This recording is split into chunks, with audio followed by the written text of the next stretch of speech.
We continue our reading of Lest We Forget, a daily devotional by author George R. Knight. Today's reading, November 27, Rethinking Church Organization, Part 5, the 1901 General Conference Session. By a prophet the Lord brought Israel out of Egypt, and by a prophet was he preserved. Hosea 12:13. Some things seem almost impossible to do. One of them was the restructuring of the Adventist Church in 1901. The leading ministers had sparred on the topic for more than 10 years, but had accomplished nothing. That would all change beginning with a meeting of denominational leaders chaired by A.G. Daniels in the Battle Creek College Library on April 1, 1901. Daniels told those assembled that some of them had met the evening before, but that they wanted to open up the discussion to additional people and also to allow Sister White to be present and place before us any light that she might have for us. Ellen White, however, did not want to take charge of the meeting. "I thought," she told Daniels, "I would let you lead out, and then if I had anything to say, I would say it."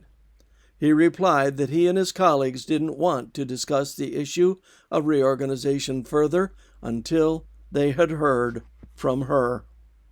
Mrs. White countered by saying, "I would prefer not to speak today, not because I have not anything to say, because I have."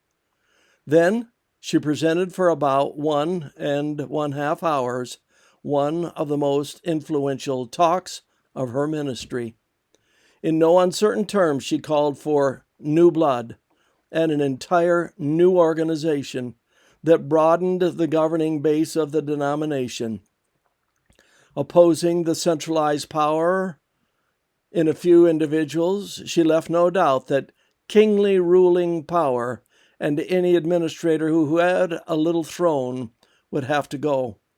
She urged a renovation without any delay. To have this conference pass on and close up as the conferences have done, with the same manipulating, with the same tone and the same order, God forbid. God forbid, brethren. Manuscript 43A, 1901. The next day, the opening meeting of the General Conference session saw her take the floor and request reorganization in no uncertain terms, even though just how it is to be accomplished, she could not say. 1901 General Conference Bulletin number 25. From her perspective, it was her duty to urge reform, but the responsibility of the delegates to develop the structures. Here we find some interesting insights on Ellen White's prophetic role. In this case, she functioned as the spark plug to get things moving. Without her igniting function in 1901, the church probably would not have taken any firm action on reorganization. The prophetic gift is one way God guides his people. This concludes our reading today of Lest We Forget.